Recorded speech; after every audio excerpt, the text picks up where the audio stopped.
Hi, this is Ted. I want to talk about the big revival that's coming.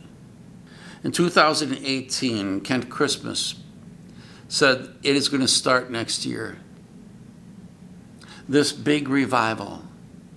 And there's similarities that every one of these prophets, so-called, talk about for this big revival that's coming.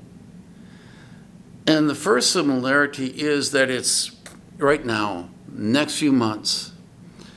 I'm hearing Kent Christmas say that this big revival is coming in 2018.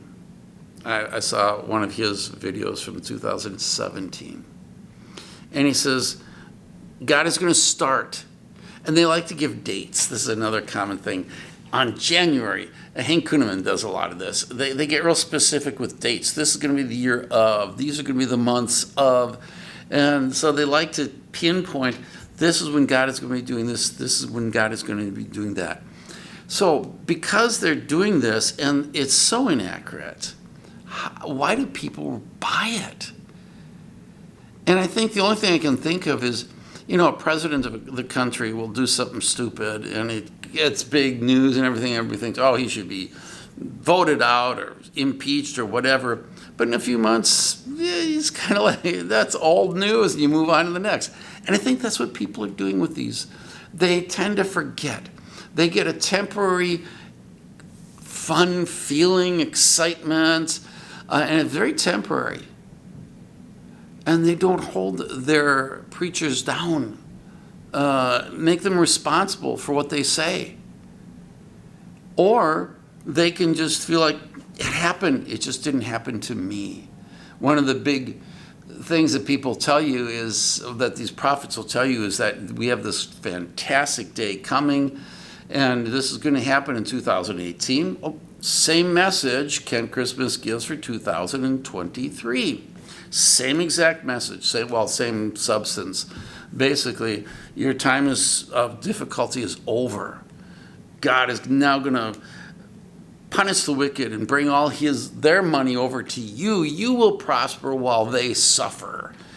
And this is another theme that is constant throughout these prophets. So and that's part of the revival that's coming. This revival also includes many big things. Gifts that'll be poured out, understanding, the Holy Spirit, miraculous things, miracles, healing, and all this kind of stuff. And it's going to happen next month.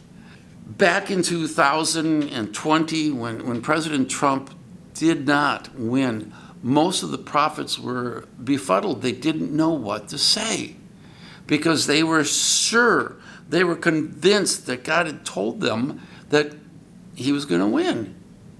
And I know 200 prophets turned to, 200 prophets turned to Bill Hammond, who's kind of the guru of the prophets. And they said, what happened? And he kind of blew it off. He says, well, don't worry about that. The revival is still coming.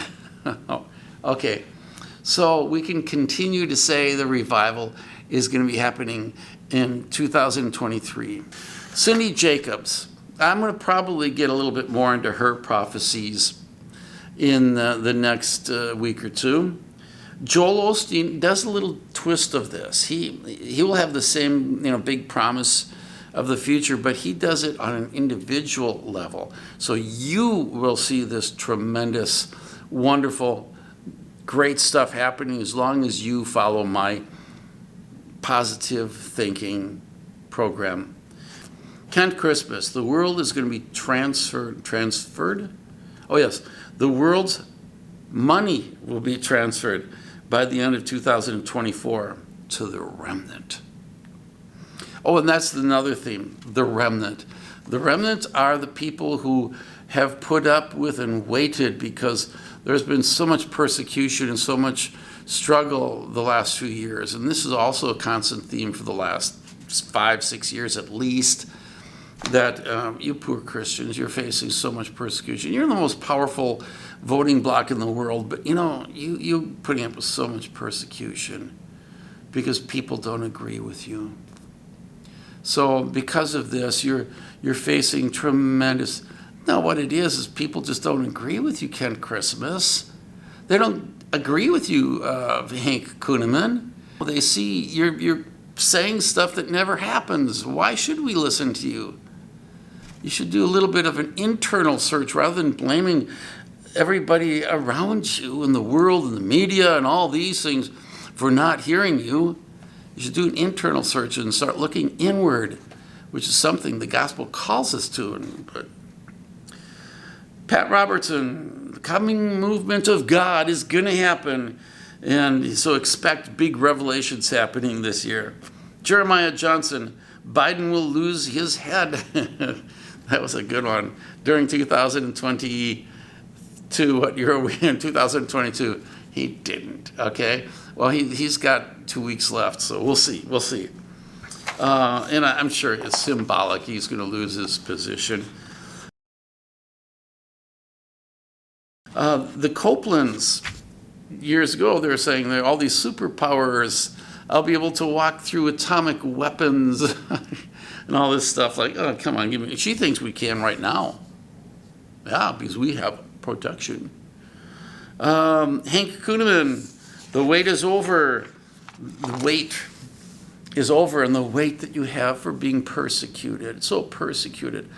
Here's the world's tiniest violin playing for you guys who just put up with so much persecution as you enter into the White House and talk to the President of the United States and use him as he uses you. Hank Kuhneman, the wait is over. God is lifting up the weight. 2020 is the beginning to be the beginning of a decade of difference. So they like dates. Ooh, everything's going to happen this year. And why does a month or a year matter to God? Does he sit there and think, okay, it's the year 2000. And by the way, people really felt like the year 2000 was going to be a big, huge, bad thing. And there's books written about the year 1000. They did the same thing. And there's books that refute that. And so it goes back and forth. But the point is we make this big deal about dates. I don't think God puts this big deal about the year 2000. It's a human-made date. I don't think God really cares if it's 2022 or 2023, and it's going. But we like that. We like dates. We like to focus on this is the year of such and such. So expect this, and there's always some tremendous hope for you Christians who've endured and are still staying with us. The preachers who've misled you with Trump, but everything else was fine. We just made a tiny little mistake. And there's other preachers, of course, that have their excuses. Bill Hammond, as I mentioned, 200 prophets come to him. I don't know if I mentioned that in this or if that was my last take. I'm doing a lot of takes, and I always delete things as I go along. But Bill Hammond had 200 prophets come call him, talk to him, and say what happened when they lost the election, because when they prophesied Trump would win. And the best of my memory, what he told them was, don't worry about missing the point there. But the revival is coming. In other words, your two main points of prophecy, one didn't happen, the other one will. Well, they've been promising this. Well, I find it back to 2018, but I haven't really dug that far in. I'm sure it goes way before that. They're promising it over and over again. In fact, I do remember when I was probably in the 1970s or 1980s, I heard there's this big, huge revival coming, but I didn't have any context beyond that. And I thought, well, great, let's have a big revival. So I didn't have the context of this huge super power. Oh, I do know where this goes back to. 1950s, early 50s, late 40s. You had, what's his name? I'll leave it below, but there's a book that came out, very popular with certain circles, and it reflected basically what this movement that really gave birth to a lot of the stuff going on in the charismatic movement, and it reflected their feeling of what was going to be happening. And I believe it is the Feast of the Tabernacles by George Warnock. Anyway, so back to the 40s, we're already dealing with this big, huge prophecy that a tremendous revival is going to come. Now, George Warnock, at the end of his career, realized, even before the end of the career, but at the end of the big revival that took place in 1948, 49, 50, he realized things were not happening as he predicted. And he predicted some amazing stuff, believe me, gifts like you wouldn't believe.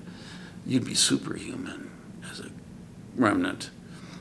But he realized it wasn't happening, and he blamed, see, God can't do things without us. You know that? If we don't take control, God loses control. You ever notice that in this circle? And he basically said Christians grieve the Holy Spirit. So God decided not to do what he said he would do. This seems to happen a lot. And I suspect that might be the excuse they will use when they finally turn and look and see that their huge revival just never happened. Or maybe they'll keep on pushing it out, and people will keep on forgetting that their prophet told them in such and such a year, such and such a month, this big revival would take place. That's about it. So you all have a good one. Bye.